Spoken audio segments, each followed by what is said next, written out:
और ये भगवान के दर्शन की आचार संहिता है। भगवान के दर्शन के लिए किसी पूर्व तैयारी की आवश्यकता नहीं है। आपको जब याद आ जाए, जहां याद आ जाए, वहीं से भगवान की ओर बढ़ जाइए, पुकारना शुरू कर दीजिए। किसी रिश्तेदार को मिलने जाना हो, किसी अधिकारी को मिलने जाना हो, कपड़े बदलने पड़ते हैं, बाल काटने पड़ते हैं, इत्र अधिक लगाना पड़ता है, तैयारी करनी पड़ती है, तब किसी रिश्तेदार को मिलने जाते हैं। लेकिन अपनी माँ और अपने पिताजी के पास बैठने के लिए किसी तैयारी की आवश्यकता नहीं। आप जैसे हैं वैसे माँ के पास बैठ जाइए, आप जैसे हैं वैसे पिताजी के पास बैठ जाइए। और भगवान माँ और पिता दोनों हैं। माँ तो पिता तुम मेरी, शरण गहूँ मैं किसकी, स्वामी शरण गहूँ मैं किसकी, तुम बिन और न दूजा, प्रभु बिन और न दूजा, आस करूँ मैं किसकी। हरि ओम जय जगदीश हरे। किसी ने बालक गोद में नहीं लिया, किसी ने बूढ़े का हाथ नहीं पकड़ा, चलो चलो मेरे साथ चलो, मैं दर्शन कराता हूँ। बाल वृद्ध कहूँ संग न लावा, सब अपने अपने भागे जा रहे, मैं न रह जाऊं, मैं न रह जाऊं, मैं न। किसी ने गोस्वामी जी से प्रश्न कर दिया कि अयोध्या के नागरिक तो बड़े स्वार्थी हैं, ये किसी को साथ ही नहीं ले रहे, अकेले अकेले भागे जा रहे हैं। गोस्वामी जी ने कहा, संसार के व्यवहार में परमार्थ चाहिए और भगवान के भजन में स्वार्थ चाहिए। घर परिवार के काम में कह सकते हो क्या सबसे ज्यादा मैं ही खाता हूं, क्या मैं दिन भर पसीना बहाता हूं, ये बैठे बैठे टीवी देखते रहते हैं, मोबाइल देखते रहते हैं। आप घर परिवार के काम में कह सकते हैं, भगवान के भजन में नहीं कह सकते। पिताजी तो भजन करते नहीं, मैं क्यों करूं? बड़े भैया तो भजन करते नहीं है, मैं क्यों करूं? अम्मा तो भजन करते नहीं है, मैं क्यों करूं? भजन में ये नहीं चलेगा। भजन में न पिताजी साथ जाएंगे, न भैया साथ जाएगा, न मैया साथ जाएगी, न पत्नी साथ जाएगी, न पति साथ जाएगा। हंस को यात्रा अकेले ही करनी पड़ती है। और भजन छुपाकर किया जाता है। अगर खाने पीने की चीज छुपाकर खाओगे तो आलोचना होगी, इकिल खुरा है, चुपचाप खा लेता है। लेकिन भजन अगर दिखाकर करोगे, बताकर करोगे, देखो साहब मेरा तो नियम है, नहा धो के पहले भजन पूजन करता हूँ, उसके बाद चाय वगैरह पीता हूँ, अगले ही दिन तबीयत खराब हो जाएगी। सबसे ज्यादा अगर नजर लगती है तो भजन को नजर लगती है। किसी को पता न लगे, घर के लोग सोते रह जाए, अंदाज ही ना आ जाए कब भजन कर लिया। इसलिए आपने साधुओं को देखा होगा, माला को भी छुपा के रखते हैं झोली में, और झोली को भी दुपट्टा में छुपाए रखते हैं। जब सबसे ज्यादा अगर नजर लगती है तो भजन को लगती है। कोई करे न करे, ये तो बस की सवारी है। माँ है, पिता है, भैया है, चाचा है, ये तो बस की यात्री है। सब आ गए, जिस जिसका अड्डा आते जाता है वो उतरते चला जाता है। हंस को अकेले ही जाना होता है। अयोध्या के नागरिकों से सीखो, दौड़ पड़े, मैं न रह जाऊं, मैं न रह जाऊं। पूरा आंगन भरा है, जय जयकार हो रही है, सब लोग आनंद में नाच रहे थे। एक व्यक्ति बहुत परेशान था, बहुत जोर जोर से रोने लगा। वो था चंद्रमा। चंद्रमा ने बड़ी जोर से रोना शुरू किया। तो भगवान ने पूछा, क्यों भाई? गूढ़ भाषा में भगवान ने पूछा, क्यों भाई, मेरे आने पर सब लोग नाच रहे हैं और तू भले आदमी रो रहा है, तुझे क्या परेशानी है? चंद्रमा ने कहा, महाराज सबको दर्शन हो रहा है आपका, मुझे तो दर्शन हो नहीं रहा है, तो रो नहीं तो क्या करूं? तो भगवान ने कहा, आज तो पहरेदार भी नहीं है, द्वार खुले हुए हैं, सब लोग आ रहे हैं, दौड़े चले, तू भी आ जा। तो चंद्रमा ने कहा, मैं कैसे आ सकता हूं? भगवान ने पूछा कि तुझे कौन रोक रहा है? बोले सूर्य नारायण, आप सूर्य नारायण को कहिए कि रथ आगे हाँक कर ले जा, चूंकि जब तक सूर्य अस्त नहीं होगा तब तक मेरा प्राकट्य कैसे होगा।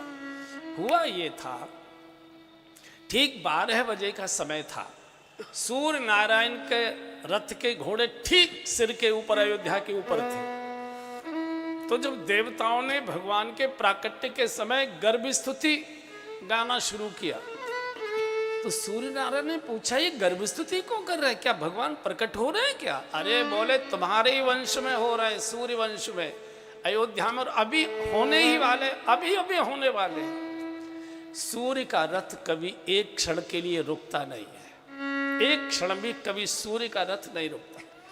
लेकिन भगवान के दर्शन की लालसा में, लोभ में सूर्य नारायण ने रथ को एक क्षण के लिए रोका। और जैसे ही प्रभु प्रकट हुए और अयोध्या के आंगन में बधाइयों की धूम मची, तो उस आनंद में सूर्य नारायण इतने डूब गए कि रथ भी आगे हाँक कर ले जाना है, होश ही नहीं रहा। और कब तक खड़े रहे? मास दिवस कर दिवस भार, और मर मन जानहि को, रथ समेत रवि था केऊ, तो निशा कवन विधि हो। 1 मास तक खड़े रहे, 1 मास का दिन हो गया, किसी को अंदाज नहीं आ रहा है रात क्यों नहीं हो रही, इतने आनंद में डूबे हैं। अब आपको शंका हो सकती है, क्या 1 मास का दिन हो सकता है? हो सकता है, नहीं हुआ है। आप अपने अनुभव को याद करिए। रात्रि में घर में किसी की 9-10 बजे तबीयत खराब हो जाए और डॉक्टर की सुविधा नहीं है, तो सवेरे पकड़ना मुश्किल हो जाता है। ऐसा लगता है आज रात कितनी लंबी हो गई है, प्रभु दिन निकले और इनको लखनऊ लेकर जाएं। दुख का समय बहुत मुश्किल से कटता है, दुख से सुख का समय जल्दी कट जाता है। बढ़िया ठाट वाट है, खान पान सब बढ़िया, आनंद है, कब दिन निकला कब रात पता नहीं लगता। तो दुख से सुख का जल्दी समय कटता है, सुख से आनंद का समय जल्दी कटता है। घर में शादी विवाह है, ढोलक बज रही है, बाजे बज रहे हैं, कढ़ाई चल रही है, हलवाई काम कर रहे हैं, लाइटें जल रही है, कब रात हुई कब दिन हुई, न भूख लगे न प्यास लगे। बारात विदा होने के बाद थकान पता लगती है, किसी को पता नहीं लगता। तो आनंद में समय का भान ही नहीं रहता। अच्छा चलो, बाकी की तो बात छोड़ दीजिए, हम तो कलयुग के सामान्य कथाकार हैं और हम तो लोभ के आधार पर कथा करने आते हैं। कोई हम मुफ्त तो कथा कहते नहीं है, पैसा लेते हैं कथा कहते हैं। हमारे जैसा लोभी व्यक्ति भी अगर आपको कथा सुनाता है तो 3 घंटे कब बीत गए आपको होश ही नहीं रहता। जब हम कहते हैं अब आगे का प्रसंग कल, तब अरे 3 घंटे हो गए। तो जिसकी कथा श्रवण करने में देह का भान न रहता हो, वो जब स्वयं प्रकट हुआ होगा तो लोगों को क्या आश्चर्य है कि शरीर का भान ही नहीं रहा। और आनंद नहीं है यहाँ, परमानंद पूरी मन राजा, कहा भुलाई बजा बूंदा। हाँ जी, परमानंद पूरी मन राजा, कहा भुलाई बजा बूंदा, जा कहा भुलाई बजा बूंदा। हाँ जी, कहा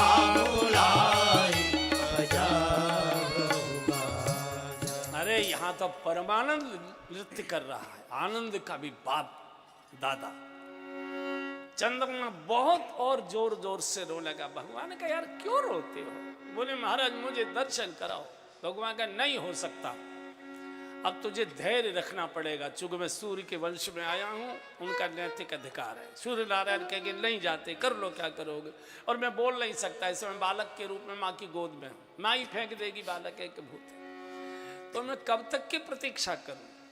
भगवान ने कहा कि देख भाई, इस बार तो सूर्य वंश में आया हूं, दिन के 12 बजे आया हूं, सूर्य का अधिकार बनता है, लेकिन मैं तुझसे वायदा कर रहा हूं कि जब मैं द्वापर में आऊंगा तो तेरे चंद्रवंश में आऊंगा, रात्रि के 12 बजे आऊंगा, आकाश में तेरे अलावा कोई दूसरा होगा ही नहीं, भरपेट दर्शन कर लेना, उस समय कोई और होगा ही नहीं। चंद्रमा ने कहा ये तो ठीक है, लेकिन अभी तो त्रेता चल रहा है, जाने कब तक त्रेता चलेगा, जाने कब द्वापर आएगा, और द्वापर में पता नहीं कब आपका प्राकट्य होगा, तब तक तो मैं जिंदा भी नहीं रह पाऊंगा। तो मुझे जीवित रहने का कोई सहारा तो दीजिए प्रभु, कोई अवलंब तो दीजिए। भगवान ने कहा चंद्रमा अगर जीवित रहने का सहारा चाहिए तो ले, मैं अपने नाम का सहारा तुझे दिए दे रहा हूं। चंद्रमा का मेरी समझ में नहीं आ रहा है, सीधे सीधे बोलो। भगवान ने कहा कि चंद्रमा भले ही मैंने सूर्य वंश में जन्म लिया है, लेकिन कल से मुझे कोई राम सिंह कहकर नहीं बोलेगा, कल से सारी दुनिया मुझे रामचंद्र कह के बोलेगी। तेरा नाम मेरे नाम के साथ जुड़ जाएगा, सहारा मिल जाएगा। और जिसको भगवान के नाम का सहारा मिल गया, और कलयुग में तो केवल नाम ही आधार, कलयुग केवल नाम आधारा, सुमेरे सुमेरे नर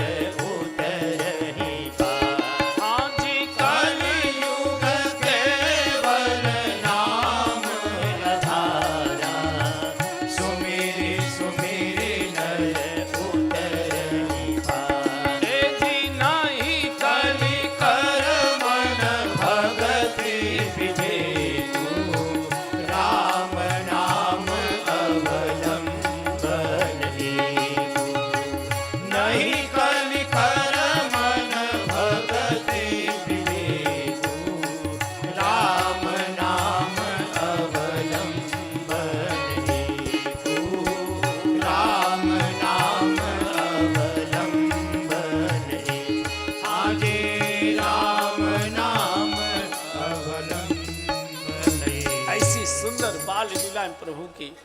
इस प्रसंग को कैलाश में बैठकर शंकर जी पार्वती जी को सुना रहे थे, तो जो कहा कि पार्वती जी जब भगवान अयोध्या में प्रकट हुए तो उस समय एक चोरी हमने भी की थी। चोरी? और आपने? हाँ। किससे की थी? बोले तुमसे की थी। वो तो मैं तो पहले ही जानती थी, मुझसे कुछ न कुछ चोरी करते हो, तुम छुपा के रखते हो। अच्छा, यहाँ की माताएं तो बड़ी देवी हैं, अयोध्या का बहुत अच्छा प्रभाव है, लेकिन मैं सारे देश दुनिया में जाता हूँ, संसार की हर महिला अपने पति पर ये शक करती है कि तुम मुझसे छुपाकर भाई भतीजों को कुछ दे देते हो, कुछ इधर उधर दे देते हो। यहाँ की बात नहीं कर रहा हूँ, क्योंकि मुझे अभी 6 दिन और यहाँ रहना है, तो यहाँ की बात नहीं करूँ। तो चोरी क्या चोरी की थी? बोले एक दिन हम यहाँ बैठे थे, धूप सेक रहे थे, काकभूषुंड जी हमारे पास आए। अरे बोले बाबा यहाँ बैठे हो? भाई थोड़ी गूंज कम करो यार, तुम किसी और कथावाचक के साथ चले गए क्या, चीखने वाले के? हा?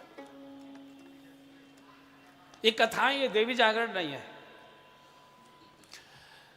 तो काकभूषुंड जी हमारे पास आए। अरे बोले बाबा यहाँ और कम करो,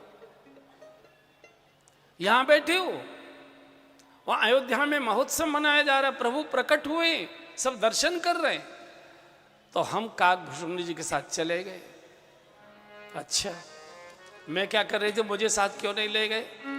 अरे बोले तुम चिप्स बना रही थी, मैंने कहा आलू बहुत महंगे हैं, बिगड़ जाएंगे, तो इसलिए चले गए अकेले। अच्छा, वो कौआ के साथ चले गए और मुझे छोड़ गए, मैं तो पापड़ बेल रही थी। अगर मैंने भी पापड़ नहीं बिलवा दिए तो मैं भी बाप की बेटी नहीं हूँ। अच्छा, माता जब चुनौती देती है तो पिता को साथ ले लेती है, चूंकि पिता की लाडली होती है बिटिया। तो बोले कि हम चले गए अयोध्या में, बड़ी भीड़ राजमार्गों पर, हम भी भीड़ में लग गए। एक बड़ा सा गेट राजमहल का, उसमें सब लोग प्रवेश कर रहे थे, हम भी वेश बदल के गए। काकभूषुंड जी मेरा चेला बना, मैं साधु बना, और हम अंदर प्रवेश करना चाहते थे। पुलिस के दोनों, ए बाबा ए बाबा ए बाबा, रुको रुको रुको, कहाँ जा रहे हो? बोले अंदर जा रहे हैं। क्यों जा रहे हो? दर्शन करने जा रहे हैं लाल जी का। लाओ आईडी कहाँ है, आईडी दिखाओ। बोले इतने लोग जा रहे हैं, इनकी तो तुम किसी की आईडी देख नहीं रहे, हमने तुम्हारा क्या बिगाड़ा है? बोले ये सब हमारे परिचित हैं अयोध्या के, इनको सबको हम जानते। कल तक सबको छुट्टी थी, कोई भी आ सकता था, द्वार सबके लिए खुले थे। पता नहीं कल कौन काले कौआ खाने वाली नज़र लगा गई लाल जी को। तो वशिष्ठ जी ने कहा है, कड़ी हिदायत हमको दी है कि कोई नया अपरिचित आए मेरे पास आश्रम में भेजना, मैं उसे परिचय पत्र लिख कर दूंगा, तब उसको दर्शन कराना है। हम कोई मना तो नहीं कर रहे, आप वशिष्ठ आश्रम चले जाइए, वहाँ से परिचय पत्र लिखा लाइए, हम आपका स्वागत करेंगे। अब वशिष्ठ आश्रम कैसे जाए, पोल खुल जाएगी। लौटे, सरयू के किनारे जाकर बैठ गए। सरयू के किनारे जो होते हैं ना पंडित जी, उनकी छोटी छोटी झोपड़ी होती है, तिलक वगैरह जो लगाते हैं।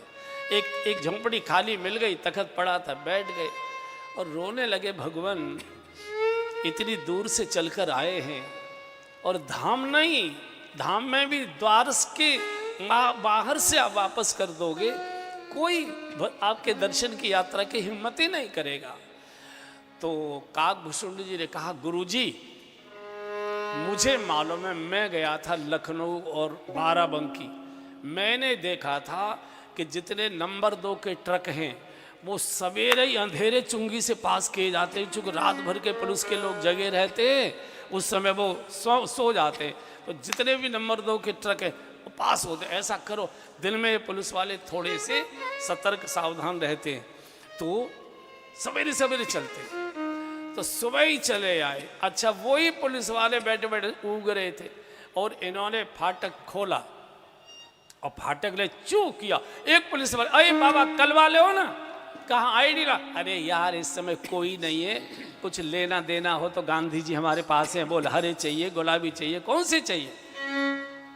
सिपाही ने कहा उठा के जेल में बंद कर दे जाओगे, यहाँ रिश्वत नहीं चलती, यहाँ भजन चलता है। पल पल में भजन कर प्रभुड़ा, पल पल में भजन कर प्रभु का, जिंदगी का भरोसा नहीं है, जिंदगी का भरोसा नहीं है। बावरी अपनी बिगड़ी बनाए, बावरी अपनी बिगड़ी बनाए, फिर से दुनिया में आना नहीं है, फिर से दुनिया में आना नहीं है। पल पल में भजन कर प्रभु का, पल पल में भजन कर प्रभु का। लाख पर्दे में उनसे छिपा ले, लाख पर्दे में उनसे छिपा ले, वो छिपाने से छिपता नहीं है, वो छिपाने से छिपता नहीं है, वो छिपाने से छिपता नहीं है, वो छिपाने से छिपता नहीं है। यहाँ जितनी भी बातें बना ले, यहाँ जितनी भी बातें बना ले, वहाँ चलता बहाना नहीं है, वहाँ चलता बहाना नहीं है। पल पल में भजन कर प्रभु का, पल पल में भजन कर प्रभु का। बाबा यार रिश्वत नहीं चलती, यहाँ भजन चलता है, वापस चलो। दूसरा दिन गया, शिव बहुत रोए। इधर भगवान घबरा रहे माँ की गोद में, भगवान सोच रहे शिव को बार बार ये सेवक द्वार से वापस कर देते, मैं बालक रूप में हूँ, मैं बोल नहीं सकता, जा नहीं सकता, सेवकों को कुछ कह नहीं सकता, शिव को जाकर बता नहीं सकता, करूँ क्या? तो इधर क्या हुआ, भगवान ने रोना शुरू कर दिया बड़ी जोर से माँ की गोद में। बहुत तेरी नजर उतारी, अब जिसको नजर लगी हो उसकी तो उतर जाए। जिसको नाटक ही करना है तो वो तो और जोर से। तो सवेरे बोले काकभूषण जी, बोले गुरुजी अब आपने तो अपनी माया कर दी, अब मेरी माया देगी, तू क्या करेगा? बोले चिंता मत करो। और काकभूषण जी सरयू की वो जो किनारे की चिकनी मिट्टी होती है, ऐसे त्रिपुंड लगा के चारों ओर ऐसे ठीक ठाक करके आ गए चौराहे पर, जोर जोर से बोले, ओ अयोध्या के नागरिकों, जिनको अपना भूत वर्तमान भविष्य दिखवाना है, भविष्य दिखवाना है, हिमालय की कंदराओं से सैकड़ों युगों की तपस्या के बाद एक महाज्योतिषी पधारे हैं, जिनको अपना भविष्य दिखाना हो वो आओ। अच्छा, तो माताएं ज्योतिषियों के चक्कर में ज़्यादा रहती हैं, उनको लगता है कि हमारे घर परिवार में सब कुशल हो। तो सुबह ही सुबह ड्यूटी पर कौशल्या जी की जो प्रधान सेविका थी वो आ रही थी। तो बोले कि भाई कौन है, कौन ज्योतिषी है? बोले हिमालय की कंदराओं से, कभी आते नहीं है, पहली बार पृथ्वी पर प्रकट हुए, मिलते मिलाते नहीं है और स्त्रियों से तो बातें ही नहीं करते। अरे बेटा, जो चाहे सो दक्षिणा ले लेना, मुझे मिलवा दो, देखता हूँ भाई वो योगी हैं, अब तुमसे बात करेंगी कि नहीं करेंगे, चलो मैं कोशिश करूँगा, मैं भी फिर खुशामद करूँगा। आ गए और लेट के दूर से प्रणाम किया काकभूषण जी ने, गुरुजी गुरुजी आँख बंद किए, गुरुजी गुरुजी नेत्र खोलें, कृपा करें, ये दीन दुखी आई है, इसके आप हाथ की रेखाएं देखें। तो बोले गुरुजी छुएंगे नहीं, स्त्रियों को छूते नहीं है, तू दूर से ऐसे दिखा, ऐसे कर दे। तो गुरुजी ने नेत्र खोले, ओह बड़ा भाग्यशाली हाथ है तुम्हारा तो देवी, लगता है तुम्हारा राज परिवार से कोई संबंध है क्या? अरे महाराज, आप तो सचमुच पहुंचे हुए निकले, मैं तो कौशल्या जी के प्रधान से भी कहूं। एक नई रेखा भी भाग्य की तुम्हारी उदित हुई है, अभी 2-4 दिन पहले तुमको बड़ी कोई संपत्ति इनाम मिला है। अरे महाराज गजब कर दिया, लालजी ने जन्म लिया है, माँ ने सबको मालामाल कर दिया है। तीसरा, थोड़ा तुम्हारी एक रेखा कटी फटी सी लग रही है, तुम्हारे पति की रेखा थोड़ी कटी फटी सी लग रही है, मुझे लगता है तुम्हारा पति निखट्टू है, तुम्हारी कमाई खाता है। बिल्कुल सही कह रहे हो बाबा, दिन भर तंबाकू चबा के थूकता रहता है, दिन भर ताश खेलता है, मैं ही कमा कमा के ले जाती हूँ। बाबा कुछ और बताओ। अभी नहीं, अभी हमको भजन करना है, फिर आगे नहीं। ये तो गई कौशल्या जी, कहानी सेविका, ये लाल जी रात भर रोए हैं, एक बूंद दूध नहीं पिया, कहीं से कुछ लाओ, नजर गुजर उतारो। अरे बोली माँ, अभी अभी मैं मिल के आई हूँ, एक बहुत बड़ा ज्योतिषी आया है। तुलसीदास जी ने बहुत अच्छा पद लिखा, एक बार गा लीजिए। अवधि आजे आगमी एक आयो, अवध आजे आगमी एक आयो, अवध आजे बूढ़ो बड़ो प्रामाणिक ब्राह्मण, बूढ़ो बड़ो प्रामाणिक ब्राह्मण, शंकर नाम धरायो, अवध आजे शंकर नाम धरायो, अवध आजे आगमी एक आयो, अवध आजे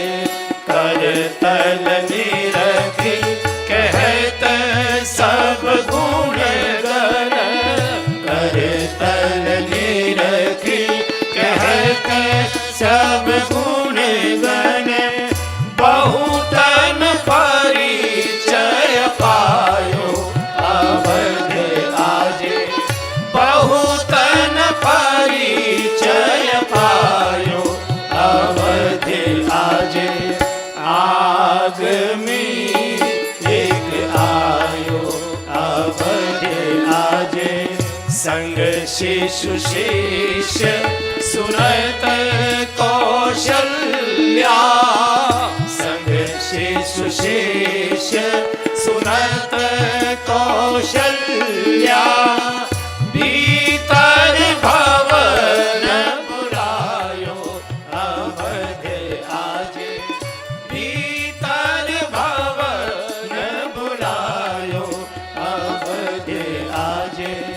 आगमी एक आयो अवध आज आगमी एक आगमी एक आगमी एक आयो अवध आज। कौशल्या जी ने कहा जल्दी से लेकर दक्षिणा तय नहीं करना, जो मांगेगा सो दूंगी। इधर शिव प्रतीक्षा कर रहे थे, सेवका दौड़ी दौड़ी गई है, बोले बाबा भाग्य खुल गए, क्या हुआ? बोले चलो बुलावा आया है, मैया ने बुलाया, कौशल्या जी ने बुलाया है। अरे चलो बुलावा आया है, मैया ने बुलाया है। राजमहल कौशल्या माँ ने ये दरबार सजाया है, चलो बुलावा आया है, मैया ने बुलाया। शिव रो पड़े, साधना ने व्यर्थ कभी जाती, चलकर ही मंजिल मिल पाती। भगवान के लिए बहाया गया एक भी आंसू व्यर्थ नहीं जाता। मैला सा फटा सा कुर्ता लटका हुआ था, झोपड़ी में कंधे पर डाला, पतली सी लाठी ली और जैसे बाहर की ओर कदम बढ़ाया, काकभूषण जी हाथ खोल कर खड़े हो गए। बाबा पहले मेरी सुन लो। बोले तू क्या कहना चाहता है? बोले कान खोल कर सुन लो, हम दोनों एक साथ आए हैं। मान लो आपको प्रवेश मिल गया और मुझे नहीं जाने दिया और आप अकेले गए, मैं उसी समय पोल खोल दूंगा।